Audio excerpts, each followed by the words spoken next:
Honestly, don't. There's not one guy. I got to this point. My last hurrah was the Tito thing. When me and Tito were going to do that boxing match, that was like... You were dead serious about that. I thought it was a gimmick. You were dead serious. First of all, Tito just did an interview up in Canada where he was saying, Dana wants to fight the fighter to be famous and shit. First of all, what? You clown.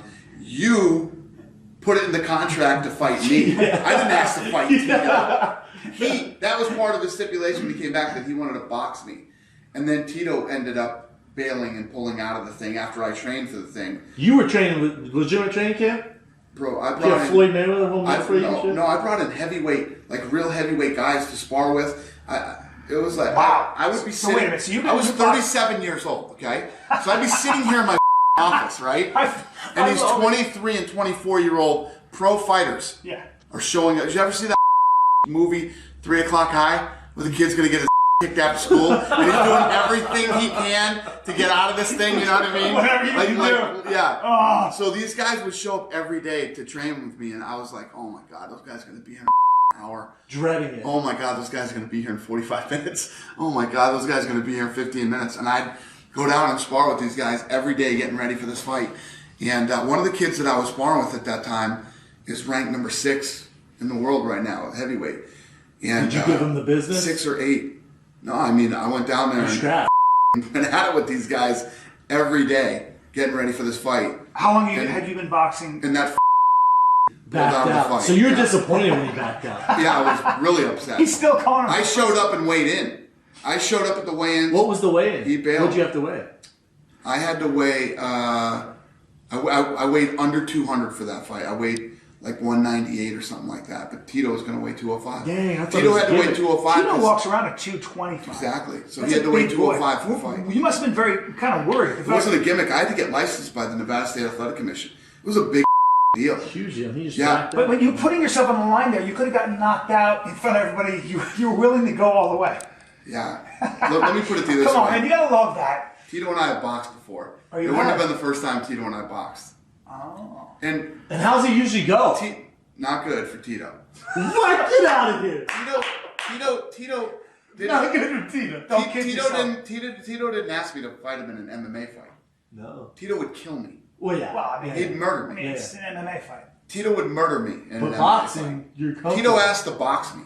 He didn't ask to fight me in MMA. Tito would literally pull my head off and rip my spine out in an MMA fight. But boxing is a different story. Yeah. He asked to box me. And me and Tito, it wouldn't have been the first time we boxed. How long have you boxed for? I've been boxing since I was a kid. Oh. Were you scrapping on the streets of Boston? You were a feisty kid? Well, I grew up... You don't seem like an angry kid. I grew up yes, here. He does, and yes, he's I grew up here. It's not like I was... Whatever happened with that boxing match between you and Dana? Yes, we were supposed to box.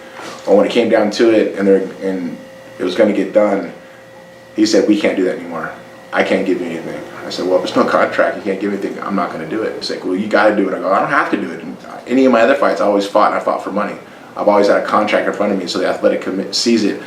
And the weight class I have to make a certain weight. All of a sudden, I'm not going to get any financial revenue from it, and it didn't make sense to me. I'm a businessman. It was propaganda on his side to show that the boxing match was supposed to happen. But I guess I wish it would have happened. That way I could actually shut him up and shut a lot of his fans up. But I'm glad it didn't happen because I probably would have hurt him. Would you still do it in the future if something came up? Would I do it in the future if something came up? No, I really wouldn't. But I see Dana as an acquaintance that there should be no hostility towards each other. You know the UFC MMA glove? I made those motherfuckers. You made the UFC MMA glove? I gave Dana a prototype, and he said he's going to make it through Wana gloves. Wana gloves. I remember Wana gloves, and then all of a sudden I got cut out of the deal. Never. What it was a hardbinger gloves. Remember the hardbinger gloves you used to hit bags with? So what I did was I cut the thumb out. I cut the top knuckle parts on because they had the knuckles padded. I cut so it's just the top. And I go, this is how you should make the next gloves. He goes, you sure? I go, dude, they are awesome. They got the wrap it tight. I got cut out of that deal, and they made their own shit. Man, you should have patented that motherfucking glove. I didn't know I was a kid. I didn't know. I didn't have a clue. What were you wearing before that? When you they didn't have gloves. They didn't wear gloves back then. There are probably 2 guys that absolutely tried to destroy the company at that time, and it was Tito Ortiz and Randy Couture. Really? 100%. Yeah, two of the worst guys to ever deal with. But you had a relationship early on with Tito Ortiz because you managed him. 100%. So that went from sugar to shit. It did. It did. And so when you were like, man, were you vocal about I hope he lose, or could we just tell? Did I miss something? No. I don't think I was ever vocal about it. You know, it was a lot of behind the scenes stuff with me and him. Here's the problem with Tito. And Tito's just a really dumb human being. He's not intelligent at all. He's very, very stupid. Okay, let's start there. And I mean, look at him speak publicly anytime. Look, Google Tito Ortiz talking, okay? And I don't have any beef with Tito anymore. And Tito, I can you tell. know you're stupid, Tito. You know you are. So Tito we'd be coming up to a big fight that was on Saturday, right? Deals have been done for months. Tito would call and say, I'm not going to show up unless you pay me another $150,000 or whatever the number was. He would do this on the regular, you know, and I would go crazy, and we would, you know. But these are the kind of, Tito was always the type of guy that would step over dollars to pick up dimes, okay? Wow. Because he thought he was smart, but he was the complete opposite of smart. He's not a smart guy. So he destroyed what could have been an incredible relationship because we loved Tito at the time. Right. You know, Tito was our guy. Tito was my guy. Frank and Lorenzo loved Tito. And, you know, he absolutely destroyed a relationship that he could have had for the rest of his life over nickels. Nickels. And I would have to say that nobody's pissed me off more than Tito Ortiz. You know how many times Tito fought that I wanted to see him just get his ass whooped? I was going to fuck him up and make him look stupid. When Chuck Liddell knocked Tito Ortiz out, that was my favorite moment that has ever happened. When Tito and Chuck fought for the first time, I told Chuck, I want your gloves and your trunks that you beat the snot out of him in. I put him in a glass case and hung him up in my house. You don't want to get a pissing contest with Dana. And I really didn't understand it at the time because I was a kid. I look back on it and I probably shouldn't have wore a t-shirt that said Dana's my I admit that's probably one of my biggest mistakes. That's one of the most iconic pictures in UFC history, though, to be fair. It is. Because obviously I started watching the sport after that. I saw that years later and was just like, wow. Me and Tito Ortiz, we hated each other. And Tito fought here for many years with us hating each other. Like hating like what? Like y'all fucking hate each other. Y'all would walk past in hallway and say, 100%. He wore a shirt up on stage that said, Dana is my bitch.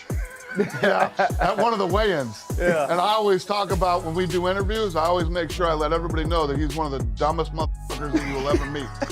He's the dumbest human being on planet Earth. I let everybody know that. And he and I don't hold back. But you still respected him for his art? He's a bad dude. Yeah. 100%. If it was an MMA match, Tito would murder me. Yeah. Like, it would be fucking... Definitely. It would be the most horrific beating you've ever fucking seen in your life. He would double leg me, smash me against the fence. It'd be like a Habib smash. And put his fucking... No, it'd be worse than that. Tito would literally put his fucking elbows through my skull, okay? Just so we're clear here. Yeah. In a boxing match, I was going to fuck him up and make him look stupid. And the fight, you kind of left the door open for, the future. What are your thoughts right now after this fight? Well, for the next, actually next week is my son's birthday, so I'm gonna enjoy that. I put 4 months into this training camp. I took it really seriously, and I've been fighting for 11 years. I'm only 33 years old, so I still see a bright future for me. I'm gonna compete for another 3 to 4 more years, and I'm gonna prove some people wrong. There's some people saying that I'm not focused on fighting anymore, and I want to do the movies and all that bull. But that stuff's gonna be there in the future, of course.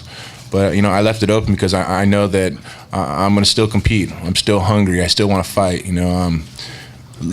Luita fought a good fight tonight. He ran when he needed to, and he closed the gap when he needed to. And I just exposed myself in bad situations because I was trying to chase him down and try to bring the fight like I do, man. I try to entertain. And Dana, this is for you. What did you think about Tito? The crowd was going crazy for him. After the fight, they still seem to be on his side, even though he lost. Yeah. What did you think? I don't disagree. Yeah, people like Tito. I would agree with that. I have a question for Dana and Tito too. Dana, do you plan on making Tito an offer to re-sign with UFC? And Tito, if Dana offered you more money than the competitors offered, would you sign with UFC? Let me just.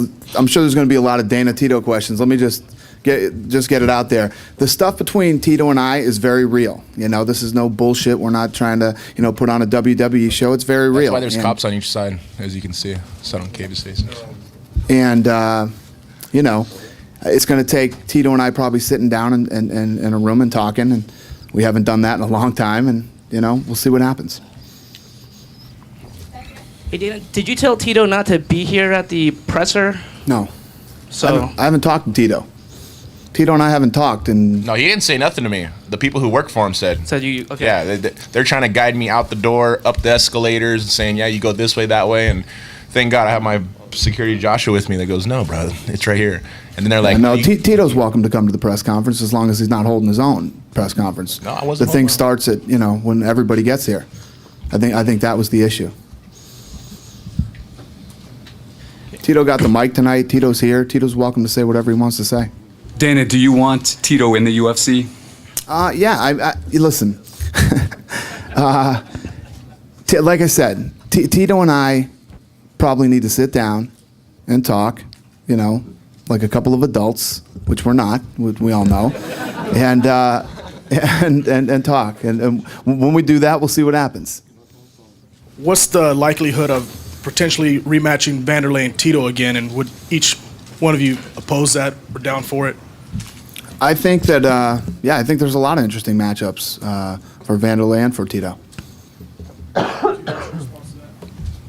I think we got to get past the first little step of Dana saying he don't want no Tito business, and he was quoted on that. I know last time he said that as long as I'm president of the UFC, Tito Ortiz will never fight in the UFC, and we proved him wrong on that one.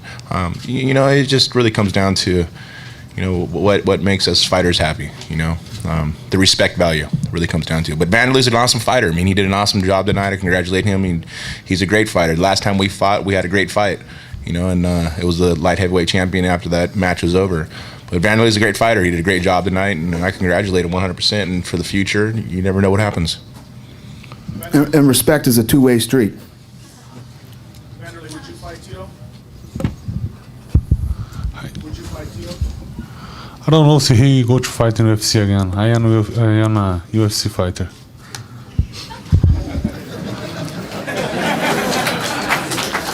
Good set. For Tito, do you think there's another organization that can put on a show of this magnitude with the fans and pay-per-view buys?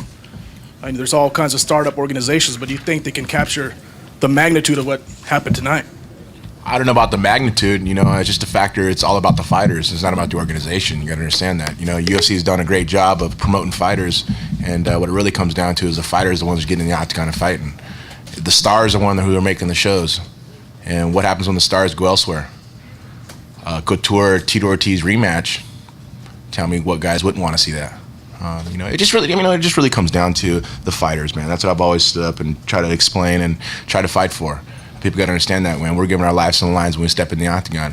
So it's not about the company, It's not about the brand. It's about the people who step in the octagon and entertain you guys and the fans who love to watch us fight. What do you feel is a fair compensation for you going forward if you were to stay in UFC? What type of compensation would you be looking for?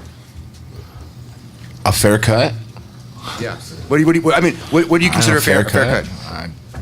I'd have to give that to my attorneys, It just really comes down to, the stuff that I've put in the last 11 years, It really comes down to what a fair cut is. I don't know. It really comes down to my attorneys, I say. I can't be a person to sit there and go, I want this, I want that, and I want this, because there's so many other things that I could think that I'm worth. But then all of a sudden I get shit talked by the president, and I get shit talked by other fighters saying, oh, he's trying to be greedy, and he's a stupid man, and he's a moron. And so, it really comes down to, it's just a satisfaction of respect, a satisfaction of knowing that when I get in the octagon, I have nothing to worry about for my future. I don't want to be 45 years old competing in the UFC, I don't want to be doing a 20-year span of, murder myself trying to make $1 million. And a lot of these other guys do. That's not the way they look at it. Yeah, they These look other at it guys feel just like- slaves for you, man. That's what it comes Yeah. down to. That's all they care. That's what all these guys feel like, slaves. No, These guys are competitors who come in here and want to competitors. prove that they're the best. Some of them fight Because you're going to make them a 3-4 times superstar. a year. Because you're going to make them a superstar. Because So you this is say. what they want to be. That's your quote words. No, because I'm going they're- to make you a superstar. No, you're the one that wants to be a superstar. These guys want to be fighters. That's Yeah. the difference. Oh, okay. Oh, no, you want to be a superstar. I forgot. Are you hosting a party tonight, Dana? I am. You coming? Yeah, I'm going to. Tito, at any point did you get frustrated during the fight, and if so, why? Yeah, I got frustrated in the second round. Machita's game is to strike and move, strike and move, and strike and move. I mean, my game is to get in your face and fight. Machita fought a great fight. I got frustrated in the second round, and I started extending myself. I remember 2 shots that he got me with. One in the second round, and then he cut my eyebrow.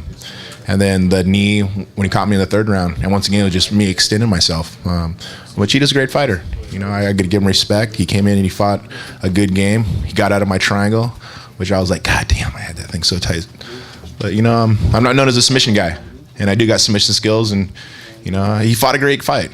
I guess Dana could have his good dreams tonight knowing that I lost. His dream's set.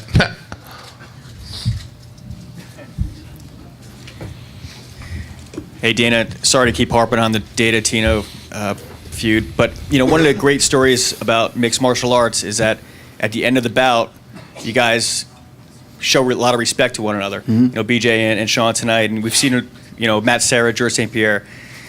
It doesn't seem like there's any parity here. I mean, when are you guys going to make it up?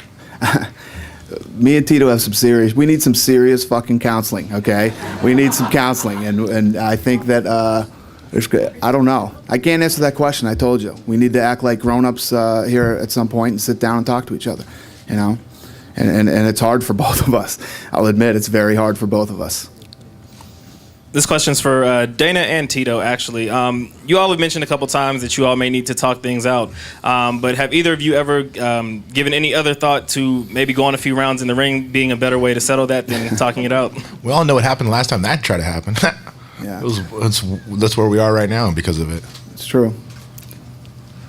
You guys are some shit starters in here, man. Yeah, right?